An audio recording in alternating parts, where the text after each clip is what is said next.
Hey guys, welcome back. I hope you are having an amazing day. Let's get right into the stories. The first one is an entitled People Story. When the for sale sign went up across the street, I didn't think much of it at first. Houses in our quiet suburban neighborhood don't come on the market too often, so I figured it was just a normal family moving on to bigger and better things. Boy, was I wrong. The new neighbors turned out to be a nightmare from the moment they moved in. It started small. This woman who I'll call Karen complaining about where I parked on the street, or telling me to keep it down if I was working in the garage with the door open. I tried to be polite and accommodate her requests at first, even though they seemed pretty unreasonable. After a few months of living there, Karen started getting more and more demanding.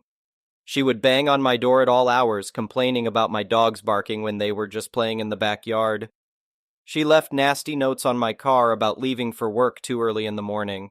She even called the homeowners associations on me just because my grass was slightly too long when I went on vacation. I started avoiding Karen as much as possible.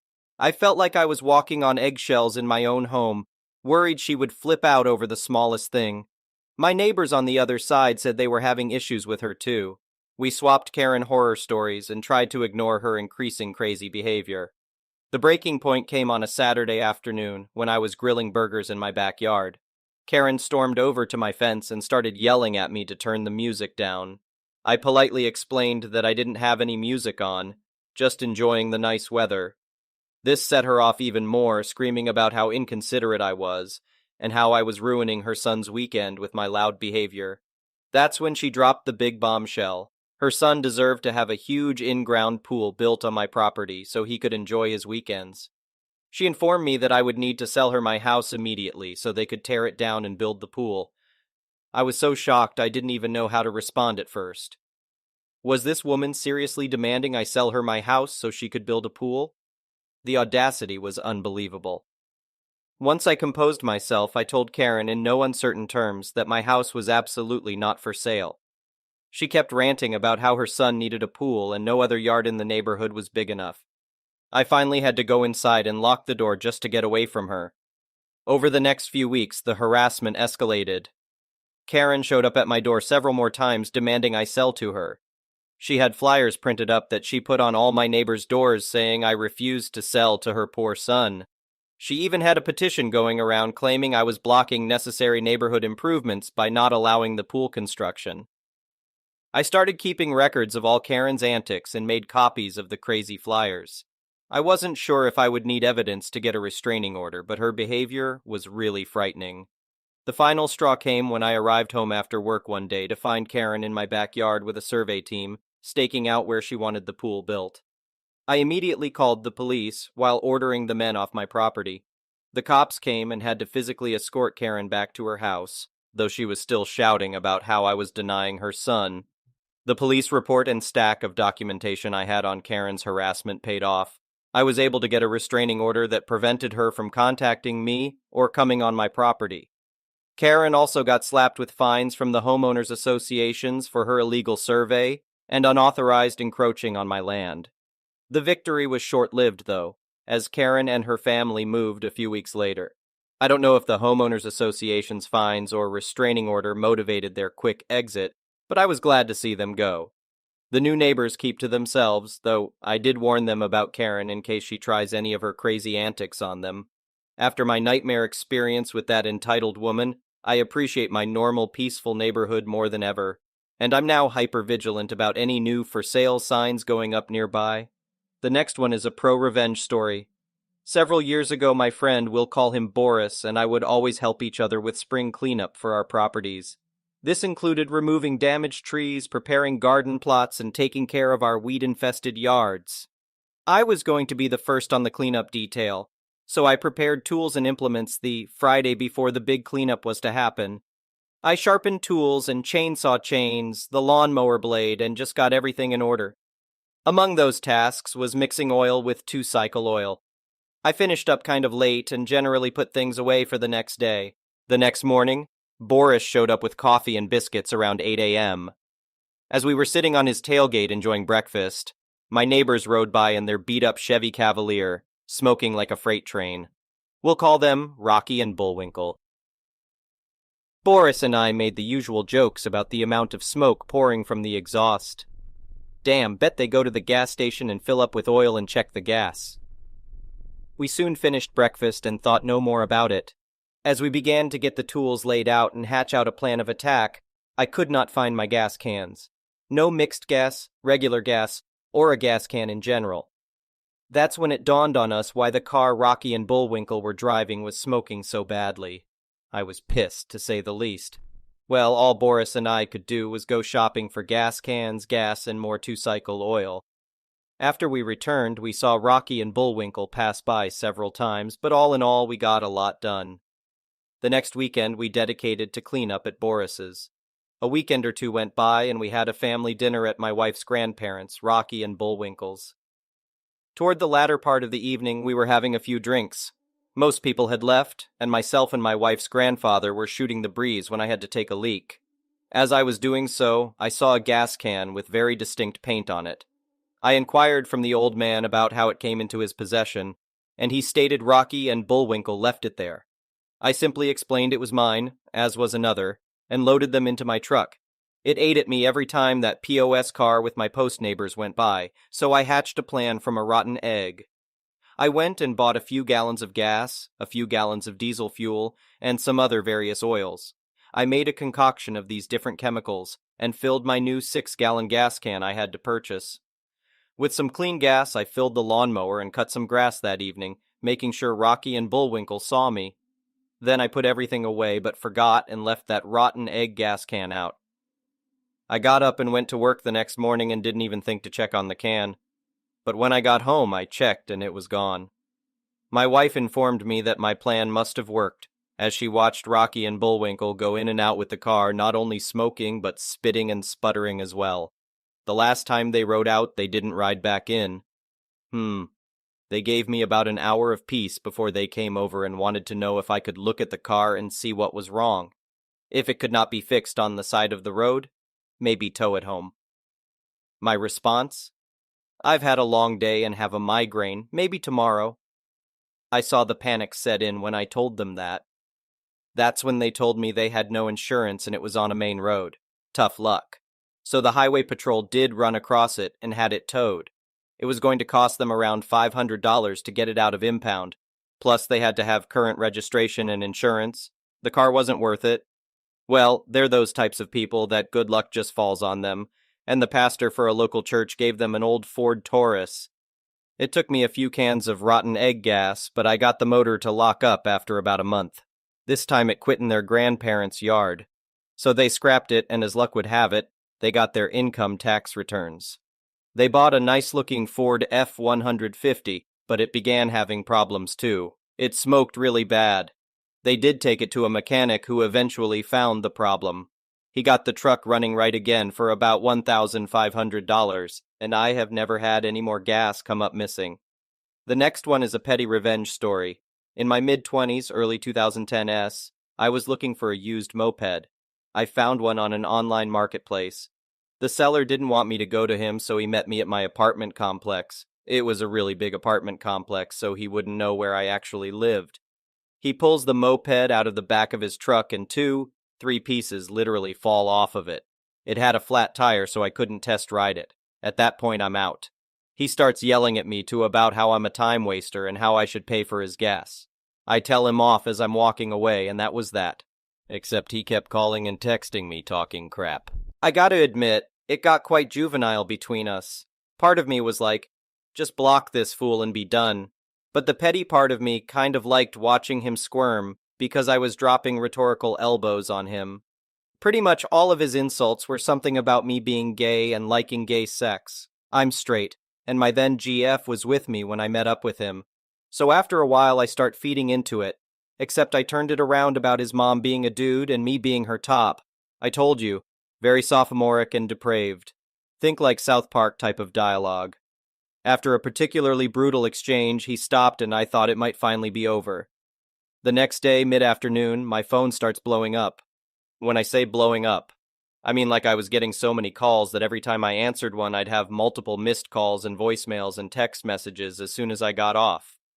It took a while to figure it out, but he had put up multiple Craigslist ads all around the country for everything from severely discounted vehicles, great deals on fake apartments, and even mail for male casual encounters.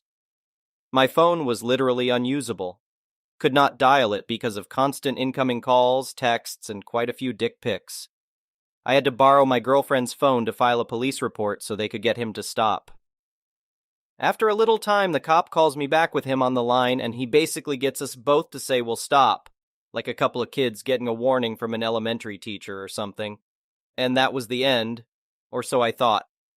A couple months go by and the calls start again. Again, I call the police, but this time they're less than helpful, basically asking me if I can prove that it's him. I thought I might need to take legal action to get it to stop, so I requested a copy of the police report. The copy they sent me included his address by mistake. Should have been redacted. Booyah! That Friday night I posted a ton of fake Craigslist ads from a burner account about giving away tons of household items, bikes, kids' stuff, clothes, furniture, appliances, you name it. The ads had a story about moving out of the country and needing it all gone ASAP. I put his address in the ads and said I'd be putting everything on the driveway at 5:30 a.m. sharp Saturday morning, and if the item they wanted wasn't out yet, to knock on the door. He only lived about 20 minutes away from me, and I couldn't miss this show, so I got to his house and parked about a block up at 5 a.m. on the dot. Took the ads down to cover my tracks, and just waited for people to start showing up. It was like Black Friday on steroids. People with pickup trucks and trailers, box trucks, and plenty of people with regular cars, too. It was gridlock for a few blocks around his house. People honking like it was rush hour. His lawn looked like a ducking concert, there were so many people. Him and his chick were going absolutely ape crap. His neighbors were waking up and yelling out their windows. I could hear his chick screaming, "I told you not to duck with that dude again." The funniest thing I've ever seen. I was dead. Never got any retaliation. I guess he got the message. He got me pretty good, but I got the better of him in the end. The next one is a malicious compliance story. When I was in high school, I was part of a punk band that played regular gigs at a few venues around the city. We regularly opened for touring bands that came into town. I guess we were a bit of a novelty act since we were all around 15 years old and put on a good show. Well, part of being an interesting punk band is having a wild appearance, and as such, I always had some kind of brightly colored mohawk or spikes on my head. So one day, in the middle of the school year, the school sent home an updated dress code notice that now included no unnatural hair colors or styles, and a few other annoying changes that were specifically directed at me and my friends. At the time, my hair was actually bleach blonde, so technically I didn't have to do anything. But when I got home, I remembered that I had a ridiculously plush curly gray granny wig that I had bought as a gag. That's when my devious little mind had a great idea. The next day at school, I showed up in combat boots with a plaid suit and my hilarious granny wig. During first period, I had a really nice teacher who complimented my humor. Second period, I had a real hard-ass teacher who I knew must have had something to do with the dress code change because we had actually argued about my appearance before. So I showed up early to class and took a seat. Class was about to start and the teacher walked in, got everyone quiet and at attention. Then I noticed him notice me. He called me out. "Yes, sir?" I asked. "Take that ridiculous thing off your head right now," I complied. And as I took it off, my freshly dyed bright blue mohawk sprang up. The look on his face was priceless, and the whole class was stifling their laughter. We all knew he was going to have to choose. He just tightened his mouth, shook his head, and said, "Ugh, whatever." I got to do this with every hard teacher for the rest of my day, forcing them to make the choice between the devil and the deep blue sea. Inevitably, it seems I was able to make the rule unenforceable, and after a few weeks, other kids were showing up with unnatural hair as well. No one gave us much resistance after that. The next one is an entitled people story. I call my stepdaughter's entitled boyfriend Wreck-It Ralph. No relation to the trademarked cartoon, just a coincidental name. He has a tendency to break, ruin, or tear up everything he touches. My stepdaughter, who is actually a sweet and endearing young woman whom I love dearly, has, like many young women with self-esteem issues, allowed herself to be led astray by WIR. In the year they've been together, she's lost everything. But at 23, she is old enough to learn her lessons without us parents coming to her rescue until she gets rid of WIR and gets back on track. When they first got together, they lived with her dad and me for a few months. It very quickly became apparent that WIR had a chip on his shoulder when it came to me. He would carry tales to my husband, causing us to argue, despite my husband telling WIR many, many times that it was my house, and everything in it was mine. UIR would keep asking my husband, not me, if he could have this or that, and that's if he asked at all. They kept getting more and more animals despite our telling them no more. Neither of them was taking care of the ones they had, buying dog or cat food, or cat litter. My husband and I were responsible for all of that. They weren't picking up the messes, and they weren't training them, allowing them to tear up our belongings.